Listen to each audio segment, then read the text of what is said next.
ቸር አገልጋይ ማነው? ለንጉሥ የታመነ መክሊቱን ያልቀበረ አትርፎ የከበረ። ኦኬ እሺ ፓስተር፣ በዚህ በልሳን ያምናሉ ይቀበላሉ?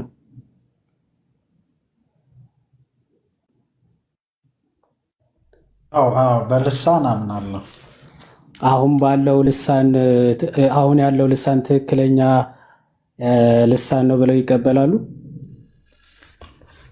አሁን ያለው ማለት አሁን በፕሮቴስታንቶች የሚነገረው ትርጉም የሌለው ልሳን ማለት ነው። ኦኬ፣ ያው ልሳን እንግዲህ ለቤተ ክርስቲያን የተሰጠ ስጦታ ስለሆነ እንግዲህ አንዳንዶች የማይቀበሉ እንዳሉ ይታወቃል። እኔ ግን ያው ፔንቴኮስታል ነኝ። ኦኬ፣ ፔንቴኮስታል ነው። እሺ፣ የማይተረጎም ልሳን አለ ብለው ያምናሉ? የማይተረጎም ልሳን አዎ አለ ብዬ አምናለሁ። እሺ፣ የማይተረጎም ልሳን አለ ብለው ያምናሉ። እስኪ የማይተረጎም ልሳን አለ የሚለው መጀመሪያ ይሄ የማይተረጎመው ልሳን ለሐዋርያት ተሰጥቷቸዋል ወይስ አልተሰጣቸውም? ለሐዋርያት እንግዲህ ጳውሎስ ስለ ልሳን የሚናገራቸውን አንዳንድ ነገሮች በደንብ መረዳት አስፈላጊ ነው ብዬ አምናለሁ። ጥያቄን ግን የማይተረጎም ልሳን ለሐዋርያት ተሰጥቷቸዋል ወይስ አልተሰጣቸውም ነው ጥያቄ።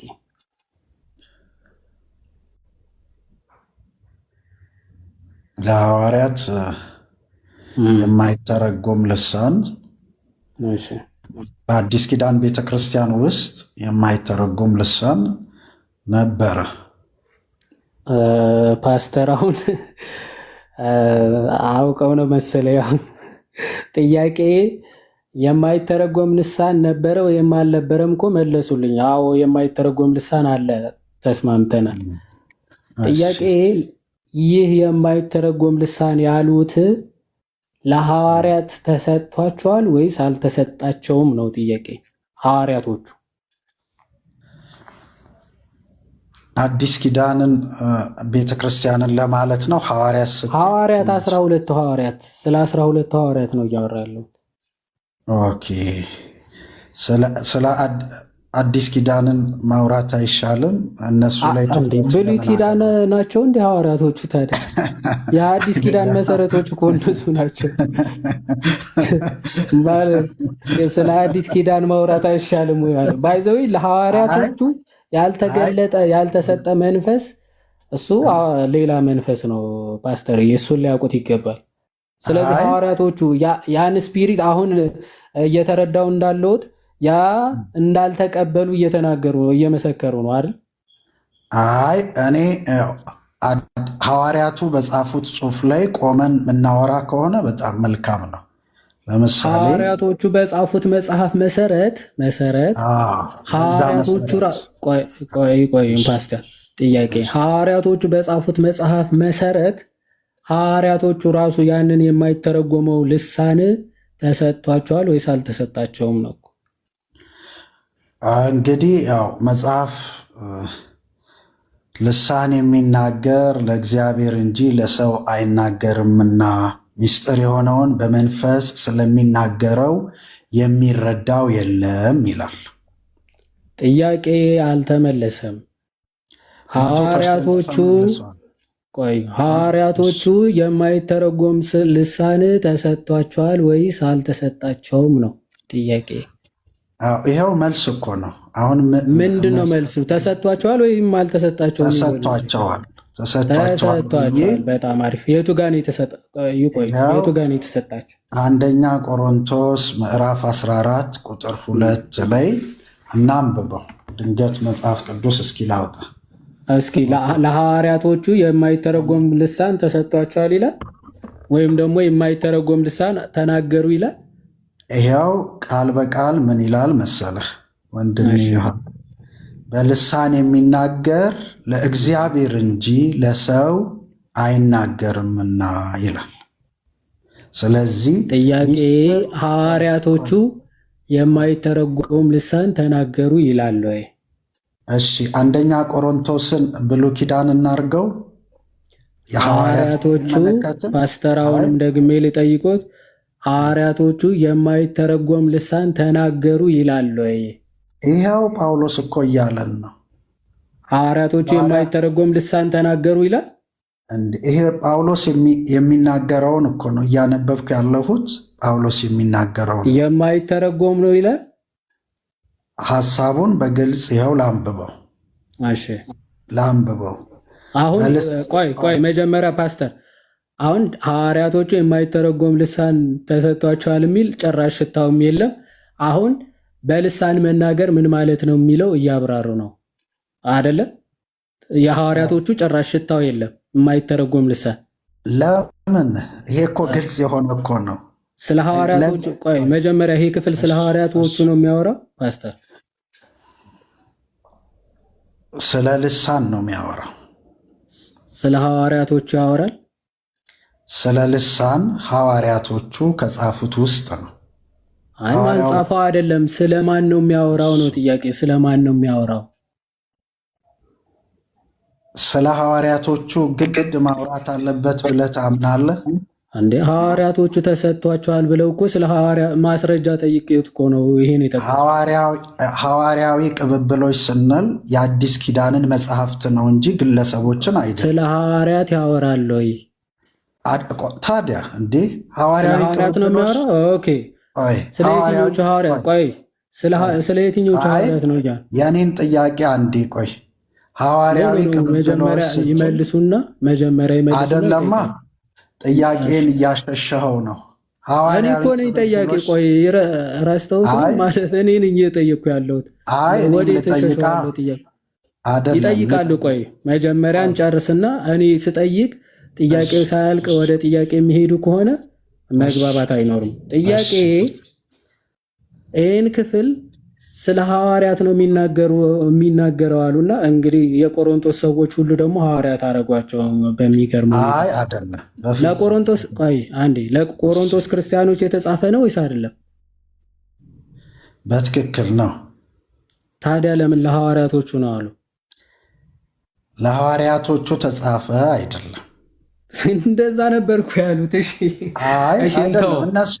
እንቶ ፓስተር ሰዓታችን ለመጠቀም አሁን በልሳኑ ዙሪያ ነው መሰሌ ለማውራት የፈለጉት። እሺ ይቀጥሉና አጠራ አድርገን ስለ ልሳኑ እናውራ። እሺ ልሳን ምን ማለት ነው?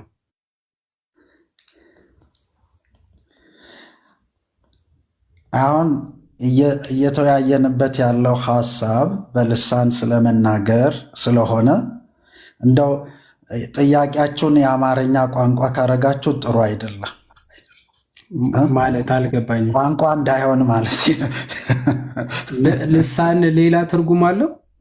አይ ሌላ ትርጉም ካለው ሊሰጡን ይችላሉ። መዝገበ ቃላዊ ትርጉም ካለው ልሳን ምንኛ ነው ፓስተር? አይደለም ረዥም ሰዓት አይ እንትን አለው። አሁን ማለት እንትን ይኖረዋል፣ ፍቺ ይኖረዋል። ግን አንዳንድ ነገሮች ምንድን ነው የቋንቋ ጥያቄ እንዳይሆኑ ብዬ ነው እያወራን። መጀመሪያ ከቃሉ ትርጉም ነው ለምን እዚህ እኮ አንደኛ ቆሮንቶስ 14:2 ተጠቅሷል እኮ። ልሳን ማለት መጀመሪያ ምን ማለት ነው ፓስተር? አረ እኔን እኮ ምንም አላስወራኸኝም ወንድሜ ይሃድ። ጥቂት ላውራ ያነሳሁት ሐሳብ ሳይጠፋብኝ ማለት ነው።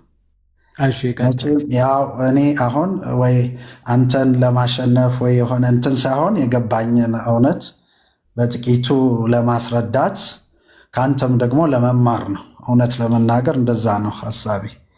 አሁን እዚህ ላይ ቅድም ያነሳሁት ሐሳብ በልሳን የሚናገር ለእግዚአብሔር እንጂ ለሰው አይናገርምና የሚለውን እናንተ እንዴት ነው የምትረዱት? እስኪ አስተምረኝ። ይህንን ሐሳብ ቁጭ ብዬ ልማር። ሚስጥር የሆነውን በመንፈስ ስለሚናገር የሚረዳው የለም ይላል። ሰውየው ግን ይናገራል፣ የሚረዳው ነገር ግን የለም ብሎ ሐዋርያው ጳውሎስ እንግዲህ በአንደኛ ቆሮንቶስ ላይ ጽፏል። ይሄንን እስኪ እንዴት ነው የምታስረዱን? ኦኬ፣ ያው እንግዲህ ለመማማር ካሉ ደስ እያለን እናብራራለን። እሺ፣ መጀመሪያ አንደኛ ቆሮንቶስ መልእክት ሐዋርያ ቅዱስ ጳውሎስ ምን ብሎ እየተናገረ ነው? ከመንፈስ ስጦታዎች ወይም ደግሞ ከመንፈስ ቅዱስ የጸጋ ስጦታዎች መካከል አንዱ የማይተረጎም ልሳን የሚል ጭራሽ የለም። በነገራችን ላይ የማይተረጎም ተብሎ ልሳን የለም። ይሄ እዚህ ክፍል ላይ ራሱ ሐዋርያ ቅዱስ ጳውሎስ እየተናገረ ያለው ስለማይተረጎም ልሳን በጭራሽ አይደለም። ባይዘው ይሄ ከአውዱ ከዛው ክፍል አውድ ራሱ ጋር መጋጨት ነው የሚሆነው። እንግዲህ የጸጋ ስጦታዎች ሐዋርያ ቅዱስ ጳውሎስ ሲናገር በልሳን መናገር እና በማይተረጎም ልሳን መናገር ብሎ አይደለም የሚከፋፍለው። በቃ በልሳን መናገር ከዛ ደግሞ በልሳን የተነገረውን መተርጎም ነው። የጸጋ ስጦታ እነዚህ ናቸው። እዛ 12 ላይ በሚገባ ይዘረዝራል አይደለ? የጸጋ ስጦታዎች መጨረሻ ላይ 12:28 ላይ እግዚአብሔርም በቤተ ክርስቲያን አንዳንዶቹ ሐዋርያት፣ ሌሎቹም ነቢያት፣ ሶስተኞቹም አስተማሪዎች፣ ቀጥሎም ተአምራት ማድረግ፣ ቀጥሎም መፈወስን የመፈወስን ስጦታ፣ ከዛ እርዳታንም አገዛዝንም፣ ከዛ የልዩ ልዩ አይነት ልሳኖችንም አድርጓል ይልና ሁሉም ሐዋርያ ናቸውን? ሁሉስ ነቢያት ናቸውን? አስተማሪዎች ናቸውን? ሁሉስ የመፈወስ ስጦታ አላቸውን ካለ በኋላ ሁሉስ በልሳኖች ይናገራሉን ካለ በኋላ ሁሉስ የማይተረጎም ልሳን ያወራሉን የሚባል የለም። ጭራሽ የማይተረጎም ልሳን የሚባል ይሄ ካሪዝማቲክ ሙቭመንት አንዷ አግነስ ዙመን የምትባል ሴትዮ ህንድኛ ነው ብላ የሆነ ጽሁፍ ጻፈች። መሆነጨረች እንደ ዶሮ የዶሮ ጽሁፍ። ከዛ ተርጉሚ ምንኛ ነው ስትባል ህንድኛ ነው ልሳን ተገልጾልኝ ነው አለች። ሄዶ ህንዶች ጋር ሲታይ እንደዚህ የሚባል ተረት የለም ተባለች። በቃ እንግዲህ ልሳን ነው የማይተረጎም ነው የሚል በሙከራ የመጣ ትምህርት ነው እንጂ በጭራሽ መጽሐፍ ቅዱስ ላይ የሚታወቃል ይሄ አይደለም ጭራሽ። ስለዚህ በልሳኖች ይናገራሉን ካለ በኋላ ሁሉስ ይተረጉማሉን ነው። እዚህ ልሳን አለ፣ መተርጎም አለ፣ የሚተረጎም አለ፣ አለቀ እንጂ የማይተረጎም የሚባል የለም። ዘን ወደዚህ ክፍል ስንመጣ ታዲያ ምንድን ነው እየተነገረ ያለው? ልሳን ሊሰጥ ይችላል መንፈስ ቅዱስ ጸጋውን። ልሳን ማለት የሚታወቅ ቋንቋ ማለት ነው። ምንም የማይታወቅ ወይም የማይተረጎም የሚባል ቋንቋ የለም። ሐዋርያ ቅዱስ ጳውሎስ እዚህ አንደኛ ቆሮንቶስ ምዕራፍ 14 ከቁጥር 10 ላይ ምን ብሎ ይናገራል? ስለ ልሳን ወይም ደግሞ ስለ ቋንቋ እንደሆነ እየተናገረ ያለው በግልጽ ሲናገር ምንድነው የሚለው? በዓለም ምናልባት ቁጥር የሌለው የቋንቋ አይነት ይኖራል ይልና ቋንቋውም የሌለው ሕዝብ የለም ይላል። ቋንቋ የሌለው ሕዝብ የለም፣ ቋንቋም የሌለው ሕዝብ የለም ይልና ታዲያ ምንድነው ልሳን ማለት ሲል እንግዲህ አለ የቋንቋውን ፍቺ ባላውቅ ለሚናገረው እንግዳ እሆናለሁ። አንድ ሰው የሆነ ቋንቋ ለምሳሌ የተወለደበትን ቋንቋ ቢናገርና እኔ ያንን ቋንቋ የማላቀው ከሆነ ለዛ ቋንቋ ምንድን ነኝ? እኔ እንግዳ ነኝ አለ። እንግዳ እሆናለሁ አለ። የሚናገረውም ለእኔ እንግዳ ይሆናል አለ። እኔ ለእርሱ እሱ ለእኔ እንግዳ ይሆናል ማለት ነው። ስለዚህ ለአንዱ ወይም ደግሞ በቆሮንቶስ ለሚኖሩ ክርስቲያኖች የልሳን ስጦታ ልክ ለሐዋርያቶቹ ሐዋርያት ሥራ ምዕራፍ 2 እንደተሰጣቸው አረብኛውንም እንግሊዘኛውንም ህንድኛውንም ምናምን ጀርመንኛውንም ልሳኖች ተሰጥቷቸው ከዛ ገሊላ ሂደህ ጀርመንኛ ማውራት፣ አረብ ሄደህ ህንድኛ ማውራት ይሄ ጥቅም የሌለው ነው የሐዋርያ ቅዱስ ጳውሎስ ሐሳብ። ስለዚህ በልሳን የሚናገር ሲል በተገለጸላቸው ልሳን አሁን ቆሮንቶስ ላይ ሄደው ቢናገሩ ለቆሮንቶስ ክርስቲያኖች ምንድነው የሚጠቅማቸው? ምንም የማይጠቅም ነው የሚሆነው። ስለዚህ በልሳን የሚናገር ሳለ ለእግዚአብሔር እንጂ ለሰው አይናገርም ማለት በቆሮንቶስ ላሉ ክርስቲያኖች የሚያንጽ ንግግር አይደለም የሚናገረው አለ። በቃ ያ ሰው ግን የሚናገረው ምናምን እግዚአብሔር ያውቀዋል። ኦፍኮርስ ከእግዚአብሔር የሚደበቅ ነገር የለም። ምክንያቱስ ምንድን ነው ያለ? የሚያስተውለው የለምና ማለት የሚሰማው የለም። የሚያስተውለው ማለት ያንን ቋንቋ ሰምቶ የሚረዳ ማንም የለም ነው። ስለዚህ በመንፈስ ግን ምስጢርን ይናገራል ማለት እርሱ ግን በተገለጸለት ቋንቋ ግን ምን እየተናገረ ነው? ለሰዎቹ ምስጢር የሆነ እነሱ የማያውቁት ግን እሱ የሚረዳው እያመሰገነም ሊሆን ይችላል፣ እየመረቃቸውም ሊሆን ይችላል እኮ ለነዛ ሰዎች ግን ህዝቡ ምን አይለው አያውቀውም። ለዛ ነው ቁጥር 16 ላይ ምን ይላል መሰላችሁ? በደንብ አስተውሉ። ቁጥር 16 ላይ እንግዲህ እንደዚያማ ካልሆነ አለ እንዴ በሚያውቁት ቋንቋ ካልሆነ የምትናገራቸው ቆሮንቶስ ላይ ሄደ አረብኛ እያወራህ የምትውል ከሆነ ኦኬ፣ እግዚአብሔር እናንተ ነው የምታውቁት። በቃ አረብኛው ለአንተ የተገለጸልህ ነው። ለቆሮንቶስ ሰዎች ግን ምንም አይጠቅማቸውም ነው።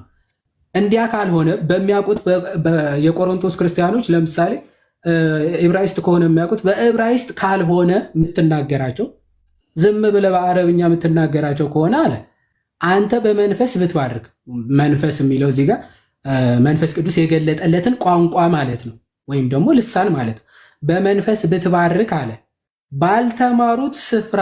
አያችሁ ቋንቋው ራሱ ልትማረው የምችለው ቋንቋ መሆኑ እዚህ ሐዋርያ ቅዱስ ጳውሎስ ራሱ ይገል ባልተማሩት ስፍራ፣ ቋንቋውን በማያውቁት ስፍራ ማለት ነው የተቀመጠው።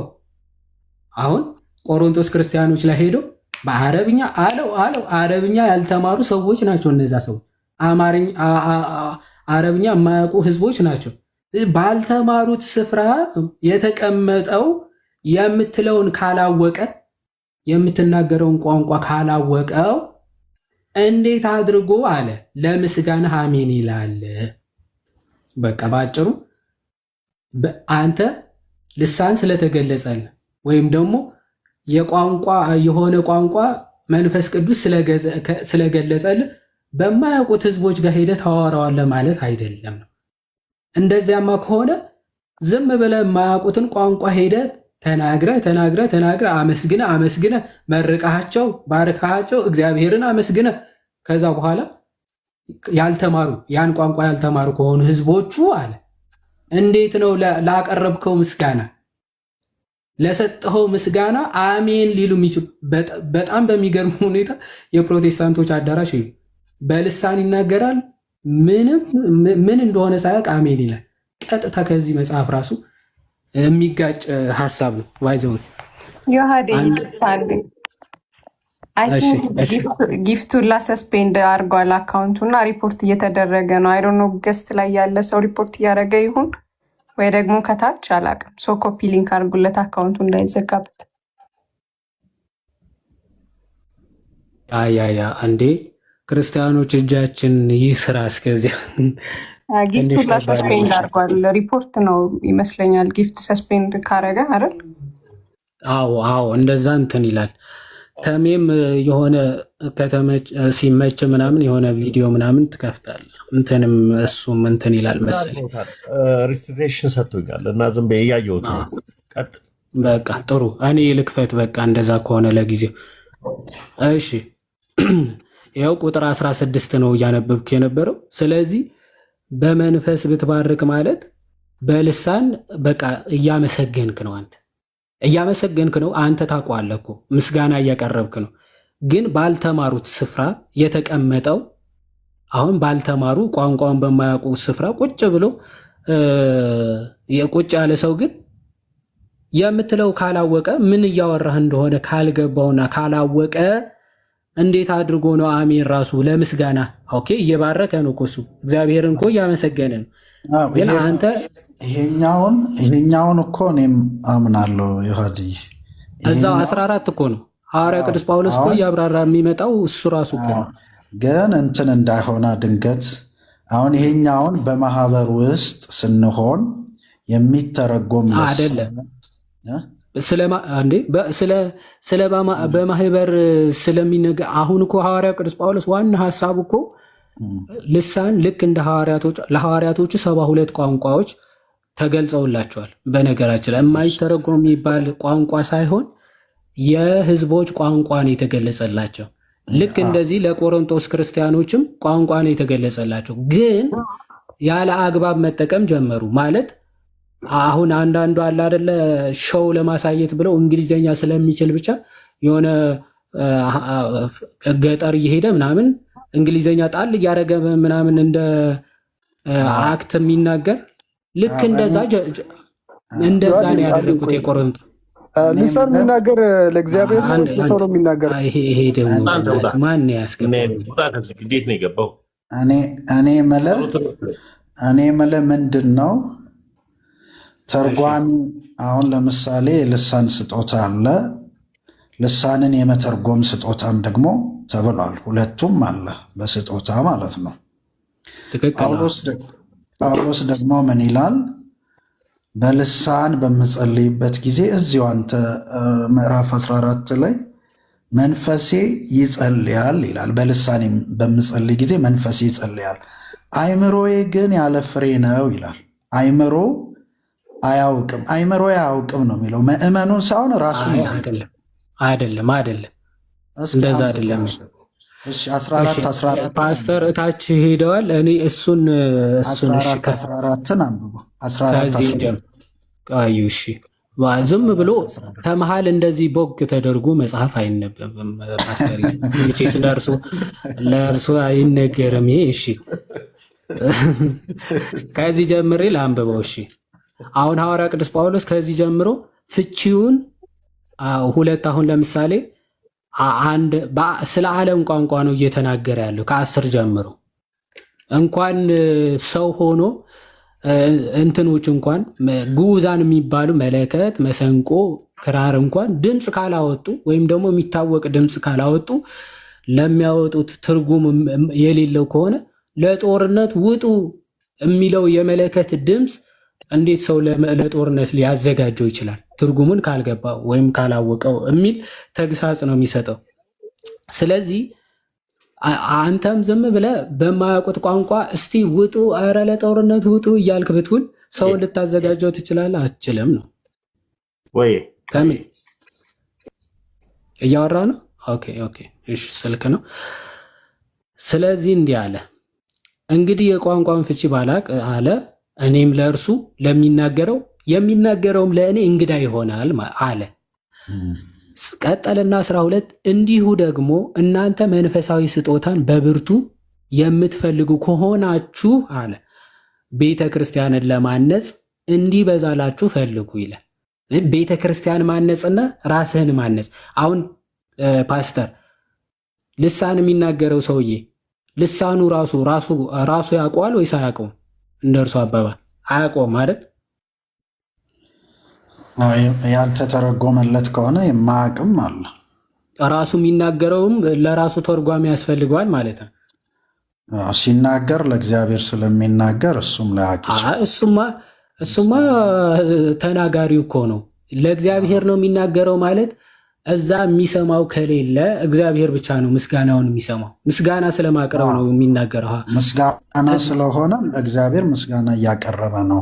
እሱ ምስጋና እያቀረበ እንደሆነ ያውቃል ወይስ አያውቅም? እሱ በትክክል መንፈስ ቅዱስ ያስረዳዋል።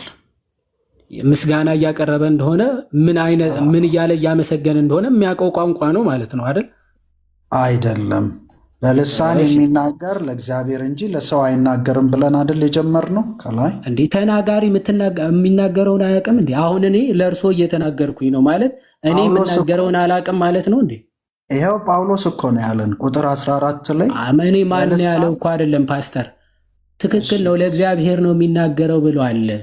ለእግዚአብሔር ምስጢርን ይናገራል አለ። የሚናገረውን አያውቀውም የሚለው ከየት ነው? አላውቅም ያለን ጳውሎስ ነው። ዮሐድዬ እንዴት መሰለህ አላውቀውም ያለው 14ን ቅድም አንተ አንብብ ስል የፈራኸው እኮ እሷን ነው። 14 የፈራኸው ፓስተር እንደዛ ጀመሩ። እሺ ደግ ቆይ፣ እዛ ሊሄድሎት እኮ ነው ፓስተር፣ በደንብ ሊሄድሎት ነው። በልሳን የሚናገር ራሱን ያንጻል ይላል። የማያውቅ ከሆነ እንዴት ነው ራሱ የሚያንጸው? የማያውቀው ነገር እንዴት ያንጻል? ይኸው 14 ላይ በልሳን ፓስተር 14 እንሄዳለን። መጀመሪያ 4 ላይ በልሳን የሚናገር ራሱን ያንጻል ይላል። የማያውቀው ከሆነ ለምሳሌ ቀጥሎ ትንቢትን የሚናገር ግን ማህበሩን ያንጻል ይላል። ማህበሩ የሚታነጸው የሚሰማው ነገር በሚገባው ነገር ሲነገረው ማህበሩ ይታነጻል እያለ ነው አይደል? ልክ ነኝ? እዚህ ጋር ማህበሩ በሚተረጎም ልሳን ማህበር ትንቢትን የሚናገር ነው የሚለው። ስለዚህ ማህበሩ የሚታነጸው ሰምቶ ነው። ልሳን የሚናገር ራሱን ያንጻል ማለት ራሱ ሳይሰማው ራሱ ሳይገባው ይታነጽበታል ማለት ነው። በትክክል እንግዲህ ጳውሎስ ራሱ ሳይሰማ እንዴት ነው የሚታነጸው? እንዴት የማይሰማው ያንጸዋል? ይኸው እዚሁ እኮ ጳውሎስ ነው የሚለን። እኛም ወደ ታች በጣም እችን ክፍል ስለፈለጓት እስኪ እንሂድ 13 ላይ ስለዚህ በልሳን የሚናገር እንዲተረጉም ይጸልይ ይላል። እንዲተረጉም ለራሱ እንዲተረጎምለት ሳይሆን እንዲተረጉም ወይም ደግሞ ህዝቡ በሚሰማው ቋንቋ ደግሞ መናገር እንዲችል ይጸልይ ይላል። በልሳን ብጸልይ መንፈሴ ይጸልያል፣ አእምሮዬ ግን ያለ ፍሬ ነው ይላል። ኦኬ አእምሮዬ ያለ ፍሬ ነው ማለት አላቀውም ማለት ነው። በትክክል ያለ ፍሬ ነው ማለት ከየት አመጡት? አእምሮዬ ያለ ፍሬ ነው ማለት አላቀውም ማለት ነው የሚለው ከየት ነው ያመጡት? ያለ ፍሬ ነው ማለት ምን ማለት ነው? ድንገት እስኪ አስረዳኝ። እሺ አስረዳውታለሁ። መንፈሴ ያለው እዚህ ጋር በልሳን ብጸልይ መንፈሴ ይጸልያል ያለው መንፈሴ ያለው እዚህ ጋር ምንድን ነው? መንፈሱን ነዋ ማለት መንፈሱ ማለት የጳውሎስ መንፈስ እየጸለየ ነው። ኦኬ የጳውሎስ መንፈስ እየጸለየ ነው። አእምሮ ያለውስ? አእምሮ ያለው ነፍሱን ነዋ፣ እውቀቱን ወይንም ደግሞ የማወቅ ሂደቱን ማለት ነው። ኦኬ ስለዚህ ምንም የማውቀው እውቀት የለኝም፣ ምንም የማገኘው እውቀት የለም ማለት ነው። አእምሮ ያለ ፍሬ ነው ስል ምንም የማገኘው እውቀት ምንም የማገኘው ለነፍሴ የማገኘው ጥቅም የለም እያለ ነው። አላውቅም እያለን ነው። አእምሮ ያለ ፍሬ ነው። አላቅም አላለም ፓስተር። ያለ ፍሬ ነው ነው የሚለው። ያለ ፍሬ ነው ማለት አላቅም ማለት አይደለም። እሺ አእምሮ ምንድን ነው የሚለው? እስኪ ቃል በቃል ያለ ፍሬ ነው ማለት ፍሬ የለውም ማለት ፍሬ አላገኝበትም ማለት ነው አይደል? መንፈሱ እየጸለየ አእምሮ ግን ያለ ፍሬ ነው። ያለ ፍሬ ነው ድንገት እኮ አእምሮ። ስለዚህ ነፍሱ ምንም ፍሬ አታገኝበትም ነው ወይ? የእርሶ መረዳት መጀመሪያ ይንገሩ። የእኔን መረዳት በግልጽ ነገርኩት። መንፈሱ ከእግዚአብሔር ጋር ህብረት እያደረገ እሱ ግን በአእምሮ የሚያውቀው ነገር የለም። ስለ እውቀት አይደለም። ፍሬ ያለ ፍሬ ነው እንጂ ምንም አላቅም አይልም ፓስተር። ያለ ፍሬ ነው የሚለው እንጂ ፍሬ የለውም ማለት ለምሳሌ አትክልቱ ያለ ፍሬ ነው ማለት ምንም ፍሬ እያፈራ አይደለም፣ ምንም ጥቅም እያመጣ አይደለም ማለት እንጂ ምንም እውቀት የለውም ማለት አይደለም። ፍሬ ከጥቅም ከውጤት ጋር ነው የሚገናኘው እንጂ ከእውቀት ጋር አይደለም። አእምሮዬ ግን ያለ ፍሬ ነው ሲል ምንም ጥቅም የለውም ለነፍሴ እያለ ነው አይደል? እንደ እርሱ አባባል አእምሮዬ ያለ ፍሬ ነው ሲል እያወቅኩ አይደለም፣ እውቀት አይደል? አእምሮ ድንገት ከተሳሳተ አእምሮ አያውቅም አይደለም ያለ ፍሬ። እሺ አይ ፓስተር፣ እሺ አሁን ምንድን ነው እስቲ ያለ ፍሬ ማለት እውቀት ነው የሚል ከየት ነው ያመጡት? እስኪ አእምሮ ምንድን ነው? እሺ ድንገት ፍሬ የሚለው ከየት አመጡት? መጀመሪያ ፍሬው ጋር ከመምጣታችን በፊት አእምሮ ምንድን ነው? አይጠይቁኝ ከመጀመሪያ። እኔማ ሙሉን አስረዳዎታለሁ። ሲጀመር እኮ ምንም ሀሳቡ ራሱ አልገባዎትም እኮ። እኔ ሙሉን አስረዳዎታለሁ። መጀመሪያ ይጨርሱ የራስዎት። አእምሮዬ ግን ያለ ፍሬ ነው። ፍሬ ማለት እውቀት ነው የሚል ከየት ነው ያመጡት? ፍሬ ማለት እኮ አይደለም፣ አእምሮ እኮ ነው እውቀት እንዴ። አእምሮ እኮ ኦኬ። እውቀቴ ያለ ፍሬ ነው ሲል እውቀቴ ያለ ፍሬ ነው ሲል ምንም እውቀት የለኝም ነው። ያው ነፍስ ወይንም አእምሮ የምንለው እውቀትንም የማወቅን ሂደት የሚያመለክት ነው። ስለዚህ ምንም የማገኘው እውቀት የለም ነው። የተሻለ ነገር ካለ እያወቅኩ ያለሁት ነገር የለም። በአጠቃላይ ምንም የማውቀው ነገር የለም። እሺ እንግዲህ ቆዩ አንዴ እንቀጥል። እዛው 15 ላይ እንግዲህ ምንድን ነው በመንፈስ እጸልያለሁ አለ።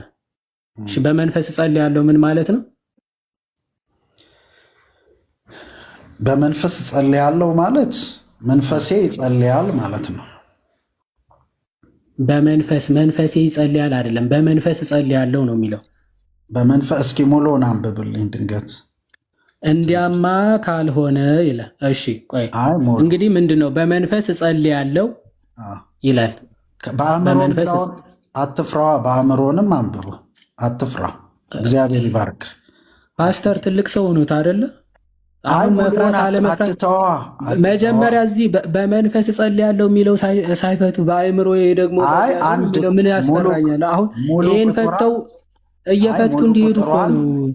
ረጋ ይበሉና ቁጥሯን አንብባትና ችግር የለም። ረጋ ይበሉና እንደ ትልቅ ሰው የበሰለ ንግግር ያወሩ ከይቅርታ ጋር። በመንፈስ እጸልያለሁ የሚለው ፈተው ይሄዱ። እርስዎ ለምን በመንፈስ እጸልያለሁ የሚለው እንደሚፈሩት አላውቅም። መፍራት እየፈሩ ከሆነ ወደዚህ የሚዘሉት ማለት ነው። በመንፈስ እጸልያለሁ አሁን ምን ማለት አነበብኩኝ እስከዚህ ድረስ። በአእምሮም ደግሞ እጸልያለሁ ይላል። አሁን በመንፈስ እጸልያለሁ ምን ማለት ነው? እስከ መጨረሻ ይነበብና ከዛ በኋላ እንፍታው። እዛው ስለሚፈታውም ብዬ ነው። እሺ በመንፈስ እዘምራለሁ በአእምሮም ደግሞ እዘምራለሁ።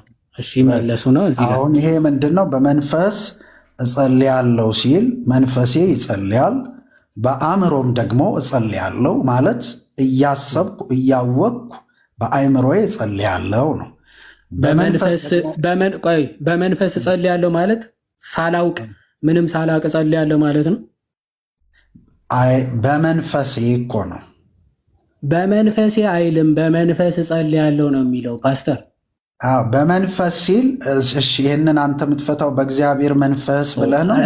አሁን ከከበዱት ከብዶኛል ይበሉ፣ አንተ የምትፈታው አይበሉ። መጀመሪያ ይጨርሱ። በመንፈስ ነው የሚለው። ለምን በመንፈስ እጸልያለሁ ይላል? በመንፈስ እጸልያለሁ ምን ማለት ነው? በመንፈስ እጸልያለሁ ምን ማለት ነው? አይድገሙት። እየዘለሉ ወደዚህ ይሄዳሉ። በመንፈስ እጸልያለሁ ምን ማለት ነው? ያንኑ ነው መንፈሴ ይጸልያል የሚለውን የላይኛውን ቃል ነው እዚህ የሚደግመው። ምንድን ነው መንፈሴ ይጸልያል? በመንፈስ እጸልያለሁ ነው የሚለው። በመንፈስ መጸለይ ምን ማለት ነው? በግልጽ ነገርኩህ እኮ በመንፈስ ሲል አሁን እዚህ ጋር በአእምሮዬ ሲል እያወቅኩ ማለት ነው። በመንፈስ ሲሉ ግን ሳላቅ ማለት ነው። እንዲህ በአእምሮ ከጸለየ እያወቀ ነው ያውቅ። በመንፈስ ሲጸልይ ያውቃል ወይስ አያውቅም? በመንፈስ ሲጸልይ በመንፈሴ የምጸልየውን ብሎ ከላይ ከተናገረው አንጻር ፓስተር በመንፈስ ሲጸልይ ያውቃል ወይስ አያውቅም? ለምንድነው ሰዓት የሚገሉት? ከይቅርታ ጋር እንዴ ምን እየሆኑ ነው? አንተ ብቻ ጠያቂ ከሆንክ እኔን ተውኝና በመንፈስ እጸልያለሁ ማለት ምን ማለት ነው? ያውቃሉ ወይስ አያውቁም? አይደለም ያውቃሉ ወይስ አያውቁም? በጣም አንዴ ትሁት ሁንና ለምን አሰልቺ አያርጉት ፓስተር። አሰልቺ አላረገውም እኮ በመንፈስ እጸልያለሁ ማለት ምን ማለት ነው? 30 ጊዜ በአእምሮዬ እጸልያለሁ ወደሚለው እየሮጡ ነው። ይቅርታ አድርጉልኝና በመንፈስ ቆዩ አንዴ። አሁን ጥያቄ ይስሙ አንዴ። ፓስተር ይረጋጉ እንጂ ቆይ አንዴ። ምን ያወራሉ? ጥያቄውን ሳይሰሙ ይረጋጉ። ፓስተር እንዴ ፓስተር ረጋ በሉ። ሲጨነቁ ነው እንዴተው የሚሉት። አንዴ ጥያቄውን ለመጨረሻ ጊዜ ልድገመው። መመለስ ከፈሩና ካልፈለጉ ሰው ሚወት አይደረግም። መጀመሪያ ቆይ አይደለም አንዴ ስማኝና ትልቅ ሰው ነው አይደለ ፓስተር? እባክዎት አንዴ ሰዓታችንንም በማልቀስ ባይጨርሱት ደስ ይለኛል። እባክዎት ይረጋጉና አንዴ ይስሙ ሲባሉ አንዳንዴ ትልቅ ሆናችሁ ሰው ሲያከብራችሁ ማለት ለምን ፓስተር አይረጋጉም እንዴ? አይደለም እኔ በጣም የተረጋጋው ይረጋጉ። አንዴ ይረጋጉ። በጣም በተረጋጋ መንፈስ ነው ማወራክ። በጣም ከተረጋጉ አንዴ ሚዩት ያድርጉት እስኪ። አንዴ ስማኝና ለምን መሰለ አንዴ ይስሙ እስቲ አንዴ ሚዩት አድርገው ይስሙ እባክዎት። ሰማህም የግድ አንተ ካልሰሙ ይወርዳሉ ታች አሁን ለመረበሽ። ምክንያቱ ጥያቄውን ስለፈሩት ለመጮ ነው እየፈለጉ ያለው። ለምን አታስወራኝም? ካልፈራክ ለምን አታስወራኝ? ምንድነው ፈርተው ነው ጥያቄውን ፈርተው ነው አይደለም። ጭራሽ ሚዩት አድርግና ሰማኝ ይላሉ። እንደ እየጠየኩኝ ጥያቄ አንተ እኮ ጥያቄውን ፈርቻለሁ። ለምን ፈራለሁ? ለምን መሰለህ? ስለዚህ ካልፈሩ አንዴ ጥያቄውን ይስሙና ሚዩት አደረግልኝ። ለምን የኔ ጥያቄ እንዳይሰማ ለምን ትሸሻለህ? ለምን ትሸሻለህ? ጥያቄ እየተጠየቁ መሀል ላይ የኔ ጥያቄ ይላሉ። እንዴ ምን እየሆኑ ነው ፓስተር? ለምን አይረጋጉም? አንዴ አንተ ጥያቄ ረጋ ይበሉ እስቲ። ጠይቅ ዘለ ወደ ሌላ ሄድክ። እኔን እኮ አንዴም አላስወራኸኝም። ምንም የማይረባ ወሬ ስለሚያወሩ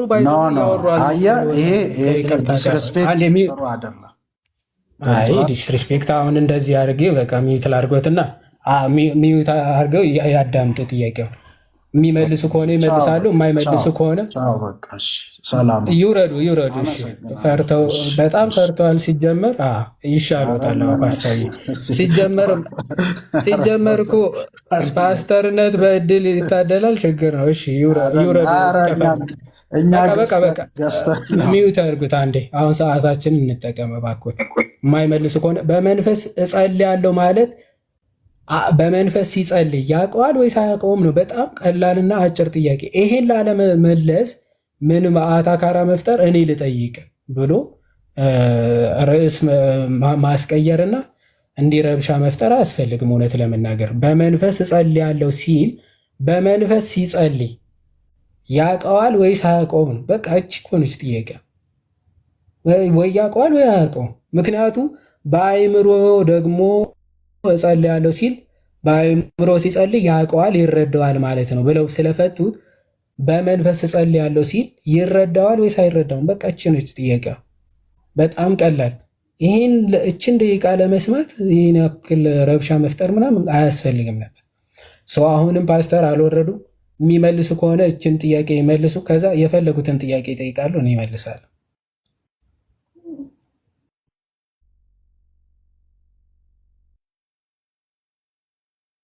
ኦኬ ፓስተር አይመልሱም። እሺ እኛ እንሂድበት። ከሰማኸኝ ሚወት ማታደርጉኝ ከሆነ ምክንያቱም ሀሳቤ እየተቆራረጠ ስለሆነ፣ እሺ በግልጽ ጳውሎስ ከላይ ጀምሮ አስቀምጦታል። በልሳን በምጸልይበት ጊዜ መንፈሴ ይጸልያል፣ አይምሮዬ ግን ያለ ፍሬ ነው ብሏል። ስለዚህ ይሄኛው ሀሳብ ነው እዚህም ላይ የተደገመው ብዬ ነው ማምነው እና ይህንን ሀሳብ በእንደዚህ ነው የምረዳው። ሰው የሚያውቀው በአይምሮው ነው ወይንም በነፍሱ ነው ብዬ ስለማምን ከዚህም የተነሳ መልሴ ግልጽና ግልጽ ያለ ከላይ የጳውሎስ ንግግር መልሴ ነው ማለት ነው። አሁን ብር መልሱስ በመንፈስ እጸልያለሁ ሲል ያውቀዋል ወይስ አያውቀውም እኮ ነው። የት አለ? ከላይ እንደተናገረው ነው የሚል ጳውሎስ ከላይ እንዳለው ነው። መልስ አይሆንም። በመንፈስ እጸልያለሁ ሲል ያውቀዋል፣ በመንፈስ ያውቀዋል ወይስ አያውቀውም? ከላይ እንደፈቱት ማለት ነው። እሺ እዚህ ጋር በልሳን ብጸልይ መንፈሴ ይጸልያል፣ አይምሮዬ ግን ያለ ፍሬ ነው ብሏል። ከላይ እንዳለው ነው ብለዋል። ከላይ ራስዎትን እንደፈቱት ነው የወሰዱት እንጂ ሐዋርያ ቅዱስ ጳውሎስ ይረዳዋል ማለት ነው ያውቀዋል ማለት ነው ብሎ አልተናገረም። ያለ ፍሬ ነው ማለት አያውቀውም ማለት ነው ያሉት እርሶ ነው። ስለዚህ በእርሶ አፈታት ይሂዱና በመንፈስ እጸልያለሁ ሲል በመንፈስ ሲጸልይ ያውቀዋል ወይስ አያውቀውም ነው ጥያቄ። አሁን ይመልስ። እሺ ቁጥር 14ን አንተ እንዴት ፈታኸው? እስኪ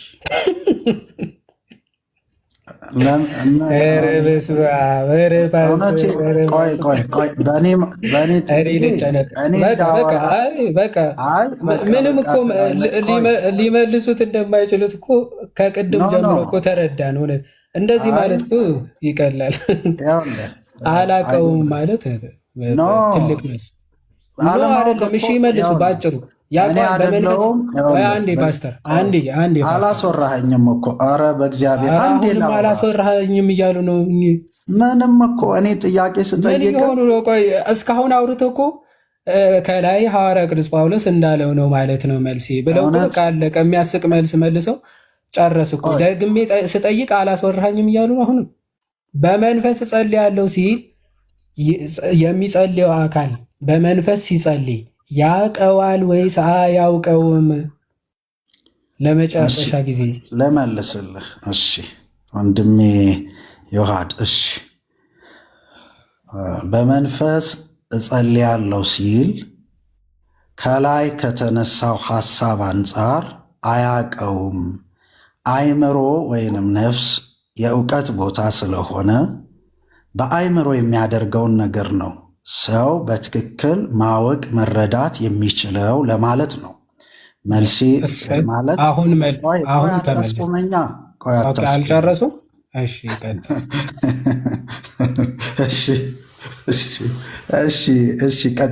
ቀጥል ወንድሜ።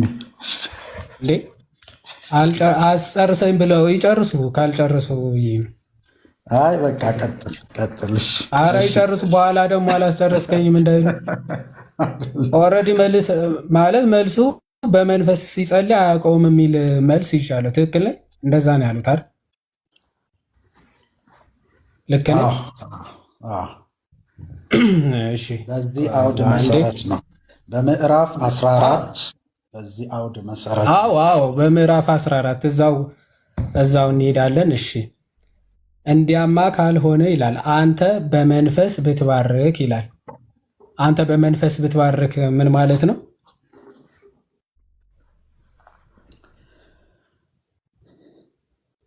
አሁን ለሌላ ሰዎች ተሸጋገረ። አንተ ነው የሚለው። አዎ መባረክ እኮ በመንፈስ መጸለይ ማለት አለማወቅ ነው ብለዋል። አሁን ደግሞ እዚህ ጋር በመንፈስ ብትባርክ ነው። ስለዚህ ሰውየው ሳያውቅ ነው የሚባርከው። ቆይ ልንገር። እሺ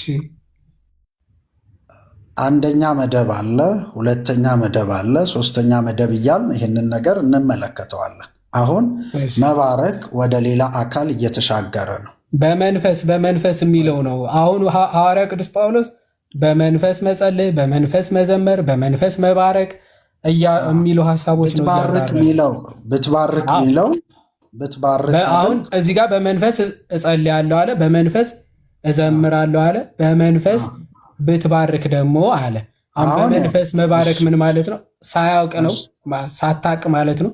ምንም ማታውቀው ያው ሙሉ እኮ እዚህ ላይ እኮ መልሶ አለልህ እኮ። እሺ ወይ እንዳስረዳ ጥቂት 1 ደቂቃ ምናምን ስጠኝ። እሺ ይኸው ሰጠው። አሁን ሰውየው እሺ ጉባኤ ውስጥ ነው እንበል፣ በቀላል አማርኛ በመንፈስ እጸልያለሁ አለ፣ በመንፈስ እንትን እላለሁ አለ፣ በአይምሮ አለ፣ በመንፈስ እዘምራለሁ አለ። አሁን እባርካለሁ ሲል ግን ወደ ሌላ አካል እየተሻገረ ነው አይደል? የተቀመጡትን ወይንም ደግሞ ሌሎችን ሰዎች ወደዛ ተሻግረዋል ማለት ነው አይደል? እንዲያማ ካልሆነ ብሎ ነው የሚጀምረው። ከዚህ የቀጠለ ሀሳብ ነው ፓስተር። ይሄ አረንጓዴ አረካትን ሙሉዋን አንብባት። እንዲያማ ካልሆነ ማለት ምን ማለት ነው? ለምን ሙሉውን አትነበር? ፓስተር ከላይ የጀመረ ሀሳብ ነው አይደል? እዛ ጋር ሀሳቡን ዘግቶ ሌላ ሀሳብ ነው የሚጀምረው። እንዲያማ ካልሆነ ምን ማለት ነው? ኦረ ቋንቋ እንትን አታድርገው። አማርኛም እኮ ተቸገሩ ፓስተር። እንዲያማ ካልሆነ የሚባለው ሀሳብ የሚመጣው ቆዩ አንዴ ተደርበው እንዲያማ ካልሆነ የሚለው ቃል ሊመጣ የሚችለው ከላይ ካለው ሀሳብ ጋር የተያያዘ ነው ወይስ ራሱ ችሎ የሚመጣ ሀሳብ ነው? እንዲያማ ካልሆነ የሚለው ቃል ከላይ ተያይዞ የሚመጣ ነው ወንድሜ ዮሐድ። ጎበዝ ፓስተር። ስለዚህ ከላይ ያለው ሀሳብ በመንፈስ መዘመር፣ በመንፈስ መጸለይ የሚሉ ሀሳቦችን ይዞ ከዚያ እንዲያማ ካልሆነ ኦኬ በመንፈስ እጸልያለሁ፣ በመንፈስ እዘምራለሁ አለ ሐዋርያ ቅዱስ ጳውሎስ። ከዛ ደግሞ በአይምሮዬም ደግሞ እጸልያለሁ፣ በአይምሮዬም ደግሞ እዘምራለሁ ብሎ ተናገረ። እንዲያማ ካልሆነ ቆዩ። ከዛ በኋላ መጣና እንዲያማ ካልሆነ አለ። አሁን እንዲዘምራለሁ በመንፈስ ብሎ ተናገረና እንዲያማ ካልሆነ ማለት ኦኬ በመንፈስ ስዘምር፣ በአይምሮ ስዘምር ኦኬ ፍሬ የማይሰጥ ወይም ደግሞ ፍሬ የማያስገኝ ከሆነ ለራስህ አይደለም ለህዝቡ ማለት ነው፣ ለህዝቡ። ምክንያቱ እንዲያማ ካልሆነ አለ አንተ በመንፈስ ብትባርክ አለ። እሱ በመንፈስ እየባረከ ነው። በቃ እሱ እያመሰገነ ነው ማለት በምን በነገራችን ላይ የራስዎትን የአዲስ መደበኛ ትርጓሜ ራሱ በመንፈስና በአእምሮ የሚለው ይቆይ በመንፈስና በአእምሮ የሚለው መንፈስ እያለ ያለው ልሳኑን ነው። አእምሮ እያለ ያለው ኖርማል የተሰጠውን ቋንቋ ወይም ደግሞ የህዝቡ ቋንቋውን ነው አእምሮ የሚለው እንጂ የእውቀትና ያለማወቅ አይደለም። እሱ ያንተ ፍቺ። ቆዩ ፓስተር፣ እንዴት የሐዋርያ ቅዱስ ጳውሎስ እንደሆነ ላስረዳት። ቆይ አንዴ ፓስተር ላስረዳት። እዚህ መጥቼ እኮ ጠይቁ። ለምን የጠየከኝን አልመልስም? ለምን ትሸሻለህ? ሁሉንም ሸሽተህ ትችላለህ። ጭራሽ አልመልስም። እሺ መልሱ። እሺ መልሱና እየሸሸህ እኮ ማለት አንድ ነገር ልመልስል እየሸሸህ በፈጣሪ አያስቁን ፓስተር። እንዴ እውነት እስቲ አንተ በመንፈስ ብትባርክ የተባለ ቆይ በመንፈስ መባረክ ምን ማለት ነው? አይደለም ልመልስ። ጠየቀኝ አይደል? ልመልስ። ምንድነው ጥያቄው? ጥያቄው አንተ በመንፈስ ብትባርክ የሚለውን እሺ ከመጀመሪያው አንጻር ይሄኛውን ሁለተኛውን እንዴት ነው የምትመልሰው ብለህ ጠየቀኝ። እንደዛ አይደለም ከመጀመሪያው አንጻር እንዴት ነው የምትመልሰው ብዬ አልጠየኩም። አንተ አልጠየኩማ። እንደዛ እንዴ ከመጀመሪያው አንጻር እንዴት ነው የምትመልሰው ማለት እዚህ ጋር በመንፈስ እጸልያለሁ ሲል አላቀውም ማለት ነው። የማላቀው ጸሎት ነው የምጸልየው ብለዋል። በመንፈስ እዘምራለሁ የማላቀው መዝሙር ነው የምዘምረው ብለዋል። ችግር የለውም። ለጣዖት ይጸልዩ፣ ለጣዖት ይዘምሩ፣ አያውቁትም። ለማን እንደሚዘምሩም እንደሚጸልዩም እንደማያውቁ ተናገሩ። አሁን እንደዛ ብለው ያው በመንፈስ እጸልያለሁ ሲል እኔ አሁን በመንፈስ ስጸልይ ለማን ምን ብዬ እንደምጸልይ አላቅም፣ ምን ብዬ እንደምዘምር አላቅም ብለው ነው የተናገሩት። ስለዚህ ለሰይጣን እንደሚዘምሩ በደንብ ተናገሩ። እንደዛ ነው። በመንፈስ እጸልያለሁ ሲል አላቀውም ነው አላሉም? የማይታወቅ ነው አላሉ? ልመልስልህ በጣም ማለት ለምን መሰለህ አንተም የምትለፋው የእግዚአብሔርን እውነት ለማሳወቅ ነው እንጂ መቼም እበልጣለሁ ብለህ አይደለም። ስለዚህ ምክንያቱም የእግዚአብሔር ነገር ስለሆነ እኔ እዚህ ጋር ማንንም እንትን ለማድረግ ሳይሆን የገባኝን እውነት ነው ማስረዳ። በመንፈስ እጸልያለሁ ደግሞም በአእምሮ እጸልያለሁ ነው የሚለው። አየህ የተያዘ ነገር ስላለው አእምሮም ደግሞ የሚለው በሁለቱም በመንፈስም እጸልያለሁ በእውቀትም እያወቅኩም እየጸለይኩ ያለሁትን ነገር እያወቅኩም ነው የሚለው። ከዛ ግን ይመጣና አንተ የጠየከኝን ልመልስ ወደ ታችኛው ከመሄዳቸው ሙሉ ከመለስኩ በኋላ ሀሳቤን እየተንዛዛ እንዳይሄድ ነው ፓስተር። አላንዛዛም። አንድ ደቂቃ ሳላወራ መጨቃጨቅ አይሰለችሁትም? አንድ ደቂቃ ሳላወራ ለምን ትሸሻለህ?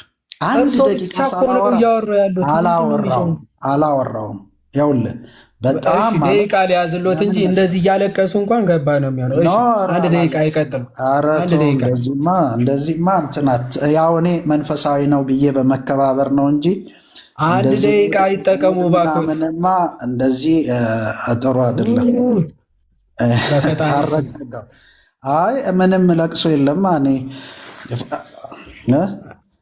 ለምን ለቅሶ የለም። ላውራበት አንድ ደቂቃ ላውራና ልመልስ። ከዛ ልክ አይደለም ካልከኝ አሁን ያለቀሱት ራሱ አንድ ደቂቃ ሞላ። ምንድን ነው የሚያወሩት? እስቲ አውሩ። እኔ አባቴን ስቀብር ራሱ እምባ እምቢ ያለኝ ልጅ ነኝ። በግድ እውነቴን ነው የምልህ። ምንም አላለቅስም። ግዴታ ሰው ለማልቀስ እምባ አይደለም አይ ተው፣ እንደዚህማ እንትን አትበል፣ እንደዛ እንዳታስብ። ፓስተር ላውራና እሺ 2 ደቂቃ ስጠኝ ወይ 1 ደቂቃ ስጠኝ። በቃ 1 ደቂቃም ከሰጠኝ በ1 ደቂቃ ሀሳቤን ላውራ። እሺ ከ31 ነው ከ32 እስኪ ጨርሱ። እሺ 1 ደቂቃ ላውራ። በመንፈስ እጸልያለሁ በአእምሮም ደግሞ ሲል አእምሮ እውቀትን ስለሆነ እያወቅኩም እጸልያለሁ፣ በመንፈስም ደግሞ እጸልያለሁ። መንፈስ እየነዳኝ እኔ በማልረዳው መልኩ መንፈስ በእኔ ውስጥ እየቃተተ እጸልያለሁ የሚል ሲሆን ከታች ደግሞ ወርዶ የጠየከኝ እንዲማ ከሆነ አንተ በመንፈስ ብትባርክ የሚለውን ትንሽ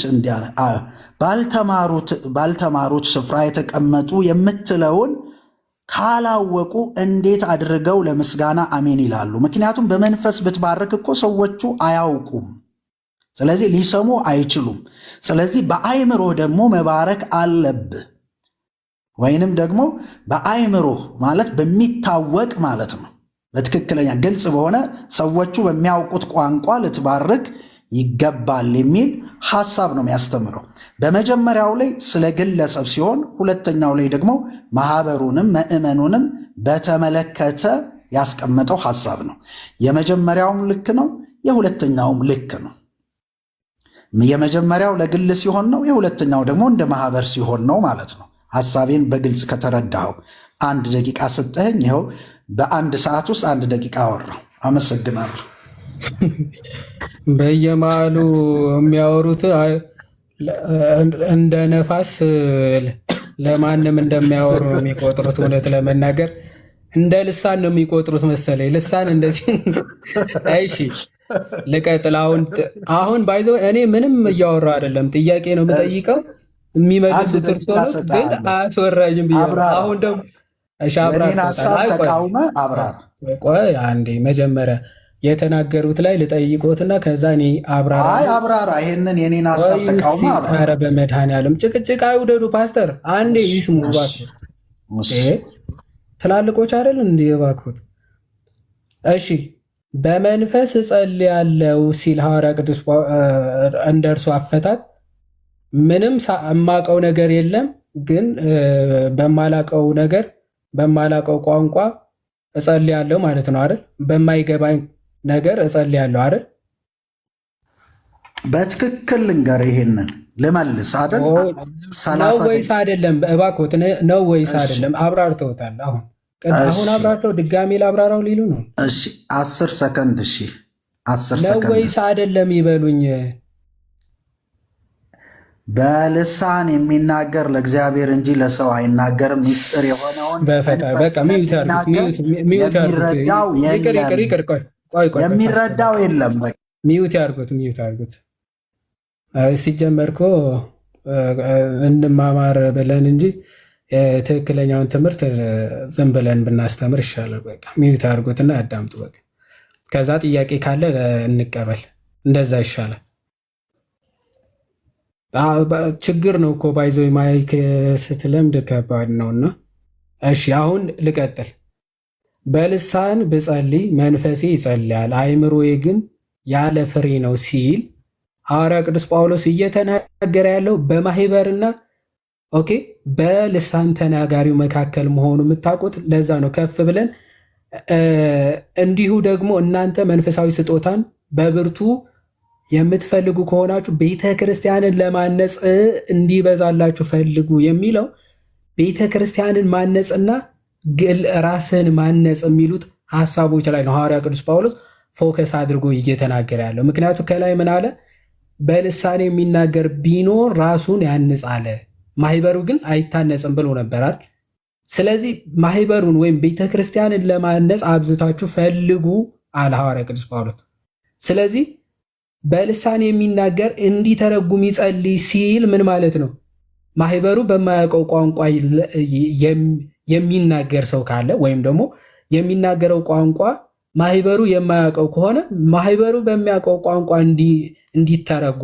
እንዲተረጉመው መተርጎም እንዲቻለው ማለት ነው። እነሱ የሚያውቁት ቋንቋ መናገር እንዲችል ይጸልይ ነው። ይጸልያል። ለምን? ምክንያቱም ማህበሩ የሚያውቀው ቋንቋ ከሆነ በእነሱ ቋንቋ ከሆነ የሚናገራቸው ምን ይላል ማለት ነው? ማህበሩ ወይም ቤተክርስቲያኑ ይታነጻል። ስለዚህ ምን አለ ሐዋርያው ቅዱስ ጳውሎስ? በልሳን ብጸልይ መንፈሴ ይጸልያል። መንፈሴ የሚለው ራሱ ወይም ደግሞ በልሳን በሚያውቀው ቋንቋ ራሱን ማለት ነው።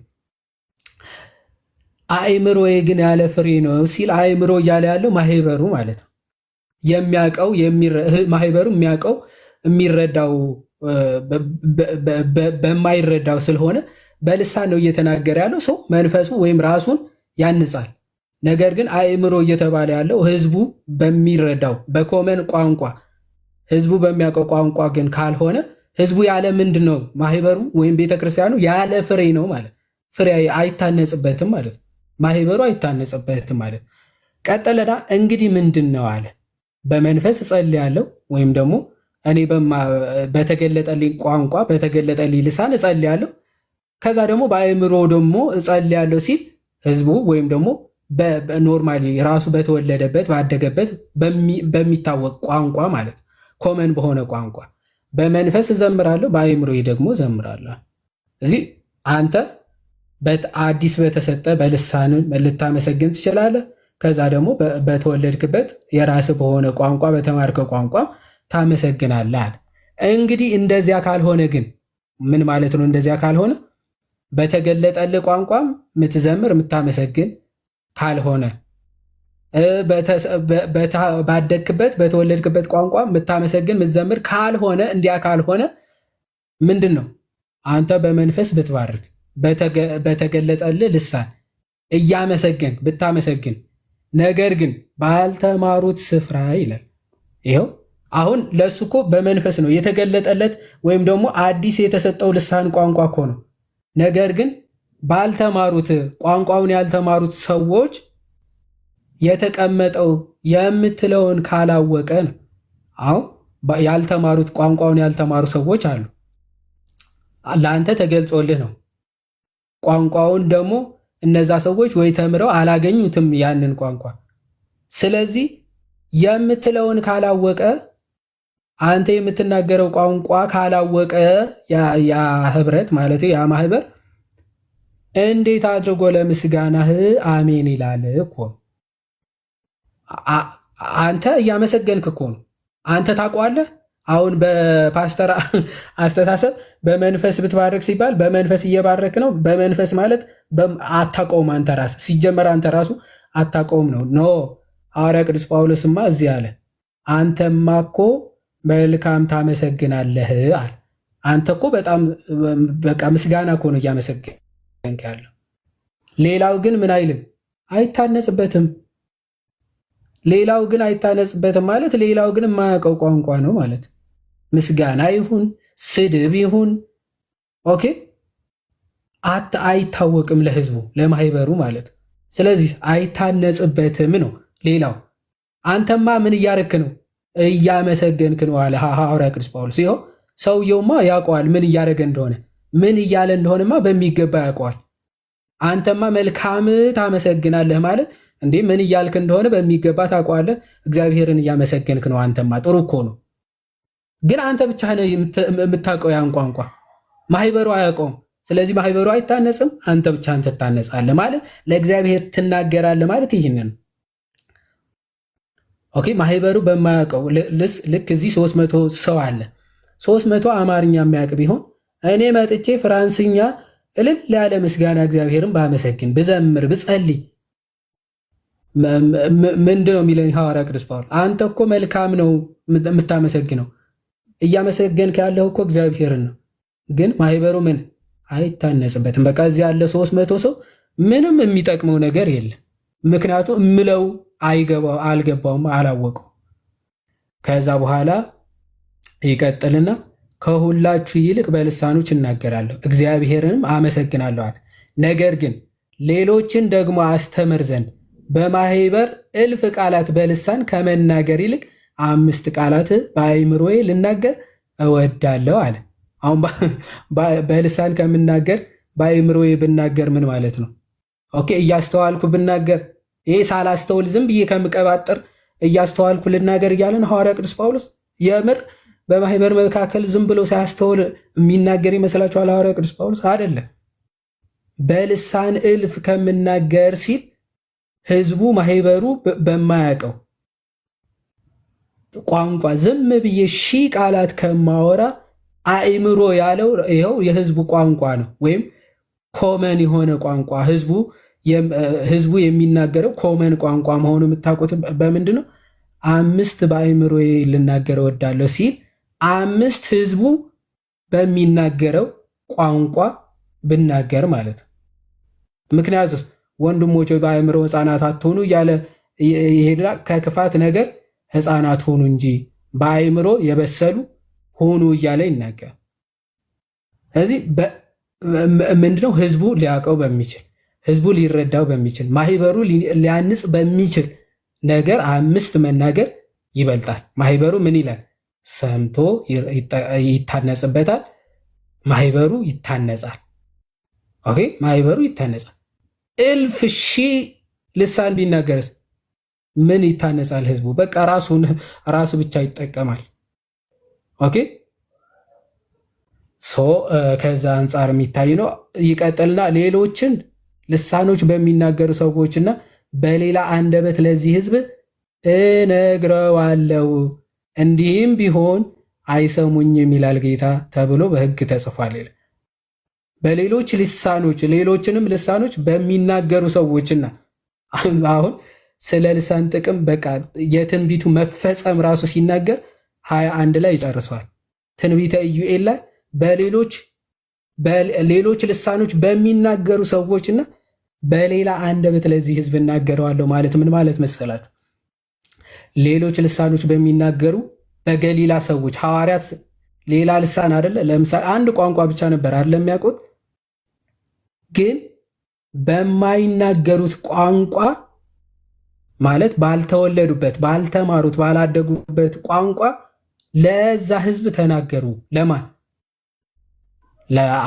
ለግብፅ ሰው፣ ለአረቡ ሰው፣ ለፊላዴልፊያ ሰው፣ ለቀጰዶቅያ ሰዎች አደለ? በገዛ ቋንቋቸው አደለ የተናገሯቸው። ምን አለ እግዚአብሔር? ሌሎችን ልሳኖች በሚናገሩ ሰዎችና በሌላ አንደበት ለዚህ ህዝብ እናገረዋለሁ። ለህዝቡ ነው ሲጀመር ልሳን የሚገለጠው ለህዝብ እንድትናገር እንጂ እንደው ዝም ብለህ ለጨዋታው ድምቀት ሰውን ለማወናበድ ወይም ደግሞ የማያውቁትን የማያውቁት ሰዎች ከሄደ ግራ ለማጋባት አይደለም። እግዚአብሔር ልሳን የገለጠው ሌሎች ልሳኑ የማያውቁ ሰዎች፣ አስተማሪዎች፣ ሐዋርያቶች ልክ አረቦች ጋር ሲሄዱ በአረቦች ልሳን ይኸው ሌሎች ልሳኖች በሚናገሩ ማለት የገሊላ ሰዎች አይደሉምን ብሎ አይደለ ሐዋርያት ሥራ ምዕራፍ 2 ላይ የሚናገረው። ሐዋርያት ሥራ ምዕራፍ 2 ላይ ያው ምን አለ? በሁሉም መንፈስ ቅዱስ ሞላባቸው፣ መንፈስም አለ ይናገሩ ዘንድ እንደሰጣቸው በሌሎች ልሳኖች ይናገሩ ጀመረ። እሺ ይሄ ነው ትክክለኛ ልሳን። ቀጠልና ከሰማይ በታች ካሉ ሕዝብ ሁሉ በጸሎት የተጉ አይሁድ በኢየሩሳሌም ይኖሩ ነበር። ይህም ድምፅ በሆነ ጊዜ ሕዝብ ሁሉ ተሰበሰቡ፣ እያንዳንዱም በገዛ ቋንቋው እያንዳንዱም በገዛ ቋንቋው ሲናገሩ ይሰማ ስለነበረ የሚሉትን አጡ ይላል። ይኸው በሌሎች ልሳኖች የሚናገሩ እልካለሁ ወደ ሕዝብ ሲል ምን ማለት ነው? ጭራሽ የማያውቁትን ቋንቋ ሐዋርያቶቹ ተሰጣቸው ልሳን። የምን ቋንቋ? ይኸው ከዛስ ተገርሞ አለ ተደንቀው እንዲህ አሉ፣ እነሆ እነዚህ የሚናገሩት ሁሉ የገሊላ ሰዎች አይደሉምን? ሰዎቹ የገሊላ እኮ ናቸው። የሚናገሩት ግን የምን ቋንቋ ነው? ይኸው እኛም እያንዳንዳችን የተወለድንበትን የገዛ ቋንቋችን እንዴት እንሰማለን አሉ ይላል። የገሊላ ሰዎች ሆነው እንዴት ነው እኛ የተወለድንበት ቋንቋ ሊናገሩ የሚችሉ? ማናቸው እነዚህ ሰዎች?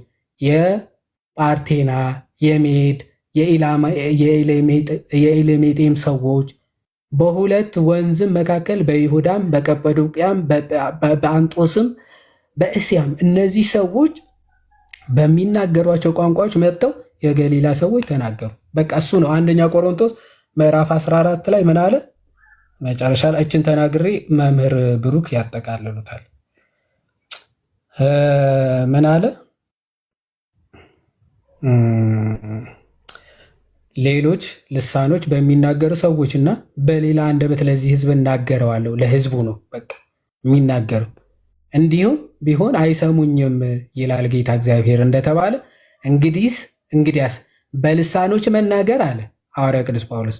በልሳን መናገር እንደው ምንድነው ጥቅሙ? ዓላማው እንደው ሰው የማያውቁት ህዝቦች ጋር እየሄድክ ማወናበድ ወይስ ምንድነው ዓላማው? ይኸው እንግዲያስ በልሳኖች መናገር ለማያምኑ ምልክት ነው እንጂ ለሚያምኑ አይደለም። እሺ ልሳን ምንድነው? ለማያምኑ ምንድነው? ምልክት ነው። እንዴት ነው ለማያምኑ ሰዎች ምልክት ሊሆን የሚችለው ልሳን? አሪጡም ባራጣጣ ምናምን ስላልክ አንተ ይሄ ለካ እውነተኛ የአምላክ መገለጥ ነው የሚል ይመስላል። የማይታወቅ ዝም ብሎ በብሊንግ የቃላት ጋጋታ ስላንጋጋ ይህ እብድ ነው እንጂ አብዶ ነው ይልሃል እንጂ የተአምር ነው አይልም። ያላመነ ሰው ማለት ልሳን ግን ለማያምን ምንድን ነው? ተአምር ምልክት ነው አለ። እንዴት ነው ምልክት የሚሆነው? ሐዋርያት ሥራ አየን አይደል? ምልክት ሆኖ ምን ሲሏቸው አንዴ እነርሱ የገሊላ ተወላጅ ሆነው ገበሬዎች ሆነው እንዴት ነው የእኛን የተወለድንበት ቋንቋ ሊናገሩ የቻሉት? ይደነቃሉ። ተደንቀውም በስብከታቸው ሰሙ አይደል? ስብከታቸውን ሰምተው ስንት በአንድ ቀን 3000 ህዝብ አመነ። በድጋሚ ደግሞ ሐዋርያ ሥራ ምዕራፍ 10 ላይ ትሄዳላችሁ። ከአሕዛብ ወገን የነበረው ቆርኔሌዎስ ልክ መንፈስ ቅዱስ ይወርድና ልሳን ያናግራል። ልሳን ሲያናግር ግን በእስራኤላውያን ቋንቋ ነበረ። አሕዛብ ነው እሱ፣ ግን በእስራኤላውያን ቋንቋ እግዚአብሔርን ሲያመሰግን ሰሙ። እንዴት እነዚህ ሰዎች እግዚአብሔርን ሊያመሰግኑ ቻሉ ብለው ተደነቁ። ልሳን የማይታወቅ ማለት አይደለም፣ የሚታወቅ ነው። ግን ድንገት መንፈስ ቅዱስ ገልጾ የምትናገረው ነው። ግን ሰዎች የሚሰሙትና የሚያውቁት ቋንቋ ነው። ለዛ ነው አንደኛ ቆሮንቶስ ምዕራፍ 10 እንዴ መንፈስ ቅዱስ ወርዶ እኛ በምናውቀው ቋንቋ ልክ ለእኛ እንደወረደው ነው የሚለው ጴጥሮስ። ለእኛ እንደወረደው መንፈስ ቅዱስ ለእነሱ ወርዶ ልሳን ካናገራቸው እንግዲህ እንዳይጠመቁ የሚከለክላቸው ማን ነው ይላል። ተአምር ልሳን ለማያምኑ ምልክት ነው ሲባል እንደዚህ ነው። አሁን የፕሮቴስታንቶቹ ግን ተአምር ሊሆን ቀርቶ መሳቂያ ፕላስ ደግሞ ከእነሱም ተርፎ መንፈስ ቅዱስም መሳደቢያ ሆኗል በአሕዛቦች ዘንድ ማለት ነው። ኦኬ እንደዚህ የሚያጣፋ የሚያራግጥ የማይታወቅ ቋንቋ ጭራሽ ደግሞ አንዳንዱማ ሬጌ ሁላ መጨፈርም ጀምረዋልና ከዛ አንጻር የሚታይ ነው። በጣም ይቅርታ ትንሽ አበዛሁት። ብዙ ሀሳቦች ስለተነሱ ትንሽ ጠቅለል እናድርገው ብለን ነው። የማይተረጉም የማይሰማ ምናምን የሚባል ጭራሽ ጭራሽ ሽታው መጽሐፍ ቅዱስ ላይ አይታወቅም። መጽሐፍ ቅዱስ ላይ አይደለም ሉተር አያውቀውም ጭራሽ ሉተር አረ ሉተርማ ጭራሽ ጥምቀትና ቁርባን ላይ ያለው ትምህርት እንኳን ወደ ክርስትና ይጠጋል። ዝዊንግሊና ካልቪን አያውቁትም፣ ጭራሽ አያውቁትም። የፕሮቴስታንት መስራቾች የሚባሉ ሽታውን አያውቁትም። ማን ነው ጀማሪው? 1906 አንዲት ኦግነስ ኦዝመን የምትባል እሷ ነች ጀማሪው። ከዛ በፊት በታሪክ እንኳን ሐዋርያት መጽሐፍ ቅዱስ ላይ ሽታው ሊኖር ይቅርና ለናሙና ያክል ከሪፎርመርስ አንድ ለናሙና ካመጡልን ፕሮቴስታንቶች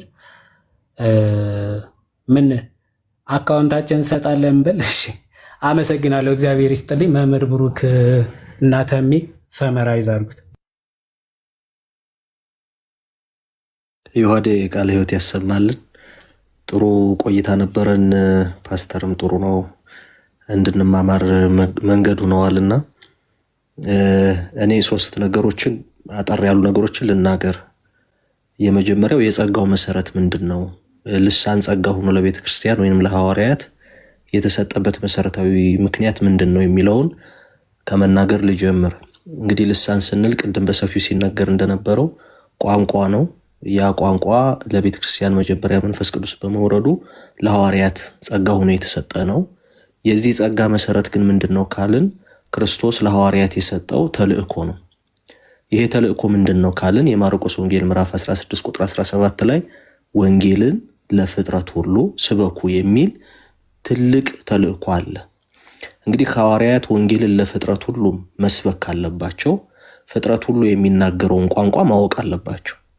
መሰረታዊው ልሳን ጸጋ ሆኖ ለቤተ ክርስቲያን ወይም ለሐዋርያት የተሰጠበት መሰረታዊ ምክንያት ሐዋርያት ወደ ዓለም ነው የተላኩት።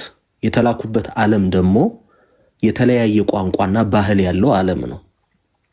በባህሉ እንኳ ገብተው በማደግ መኖር ባይችሉ ያ ባህል ያለው ህዝብ የሚናገረውን ቋንቋ ግን መናገር መቻል አለባቸው። ምክንያቱም በእጆቻቸው የመዳን ወንጌል ነው የተላከው በሐዋርያት እጅ። በሐዋርያት አንደበት የሚሰበከው የመዳን ወንጌል ነው፣ የእግዚአብሔር ቃል ነው። ሰዎች ለመዳን ማመን አለባቸው። ለማመን ደግሞ ከእግዚአብሔር የሆነውን ቃል ማወቅ አለባቸው። የእግዚአብሔርን ቃል ለማወቅ ደግሞ በገዛ ቋንቋቸው የእግዚአብሔርን ቃል መስማት አለባቸው። ስለዚህ መሰረታዊ የልሳን ጸጋ ምንድነው ካልን መሰረታዊ የልሳን ጸጋ መሰረታዊው ነገር ተልእኮ ሐዋርያት፣ ተልእኮ ቤተክርስቲያን ነው። ክርስቶስ ለቤተክርስቲያን የሰጠው ተልእኮ፣ ይህም ተልእኮ ወንጌልን ሁሉ ፍጥረት ሰምቶ እንዲድን ነው። ፍጥረት ደግሞ ወንጌልን መስማት ካለበት ወንጌልን የሚሰማው ህዝብ በቋንቋ ምክንያት ባሪየር ክፍተት ተፈጥሮ ወደ መዳን የሚያደርገውን ጉዞ እንቅፋት እንዳይሆንበት ሐዋርያት ይህንን ተልእኮ ለመፈጸም ልሳን ጸጋ ሆኖ ለቤተክርስቲያን ተሰጥቷል። ሐዋርያት ሥራ ምዕራፍ 2 ላይ የተነገረው ቅድም የተጠቀሰው መሰረታዊ ነገር እርሱ ነው የልሳን። ሁለተኛው ነገር እንደሱ ከሆነ ልሳንን ጸጋ ያሰኘው ምንድን ነው? ይሄ መሰረታዊ ነገር ነው። ሁለተኛው ልሳንን ጸጋ ያደረገው ነገር ምንድን ነው ካልን ምስጢራዊነቱ አይደለም። በነገራችን ላይ ብዙዎቹ አሁን የሚሸወዱት ልሳን ይሄ በቃ ምስጢራዊ መሆኑ ይመስላቸዋል። ጸጋ ያሰኘው ልሳንን ጸጋ ያሰኘው መሰረታዊ ነገር ሐዋርያት ወይንም ተናጋሪዎቹ ባደጉበትና ባልተማሩት ከመንፈስ ቅዱስ ሆኖ መናገር መቻላቸው ነው። አለመሰማቱ አለመተርጎሙ አይደለም ጸጋ ያሰኘው። በነገራችን ላይ ትልቁ ስህተት መጽሐፍ ቅዱስ ልሳንን ጸጋ ብሎ ሲናገር ስለ ልሳን የሚናገራቸው ነገሮች በመሰረታዊነት ልሳንን ጸጋ ያደረገው ምስጢራዊነቱ፣ አለመተርጎሙ፣ አለመሰማቱ አይደለም። ልሳንን ጸጋ ያደረገው የሚናገሩት አካላት ባላደጉበት ባልተማሩት ቋንቋ ከመንፈስ ቅዱስ ተገልጦላቸው መናገር መቻላቸው ነው። ይሄ ሁለተኛው መሰረታዊ ነገር ነው። ሶስተኛው መሰረታዊ ነገር መንፈስ ቅዱስ ወይንም እግዚአብሔር ልሳንን ለቤተ ክርስቲያን ምልክት አድርጎ ሲሰጥ ሌላው መሰረታዊ ነገር ምንድነው ካልን እግዚአብሔር በቤተ ክርስቲያን አህዛብንም ለመቀበሉ ማሳያ ነው። ምክንያቱም የዮሐንስ ወንጌል ምዕራፍ 3 ላይ እንደምናነበው ከአይሁድ የሆነው ኒቆዲሞስ ወደ ክርስቶስ ሲመጣ በአይሁዲነቱ እድናለሁ ብሎ የሚያስብ ሰው ነው። ክርስቶስ ግን ከውሃና ከመንፈስ ካልተወለድክ በስተቀር ብሎ አሁን ሁሉንም ሊቀበልበት በሚችለው የጸጋ መንገድ ካላለፈ በስተቀር መዳን እንደማይችል በቤተ ክርስቲያን እግዚአብሔር አህዛብንም አይሁድንም የተቀበለ መሆኑን ያ ደግሞ አህዛብም አይሁድም የሚገቡበት የሚስጥር መንገድ ጥምቀት እንደሆነ ተናግሮ እናገኛለን። ስለዚህ ሌሎች ልሳኖችን የመናገራቸው ሌላው ምልክት የመሆኑ ቅድም ዮሐድ እንዳለው ያለው ነገር በመሰረታዊነት እንዳለ ሁሉ እግዚአብሔር በቤተ ክርስቲያን አህዛብንም ለመቀበሉ ማሳያ ነበር ማለት ነው። ግን በመሰረታዊነት የልሳን መጽሐፍ ቅዱስ ልሳን ብሎ የሚያወራው ልሳን ምን አይነት ልሳን ነው ካልን የሚተረጎም ተናጋሪ ህዝብ ያለው የሚሰማ ነገር ነው። እነዚህ የማይዘነጉ ነገሮች ናቸው። ጸጋ ያሰኘው ምንድነው ካልን ተናጋሪው አካል ባላደገበት ባልተማረው ከመንፈስ ቅዱስ ተገልጦለት የሚናገረው መሆኑ ጸጋ አሰኝቶታል ማለት ነው። ስለዚህ እነዚህን መሰረታዊ ነገሮች አብረን ብንይዝ መልካም ነው። ቃለ ሕይወት ያሰማልን ይሁዲ። አሜን። መምህር አብሮ ያሰማን፣ ቃለ ሕይወት ያሰማልን።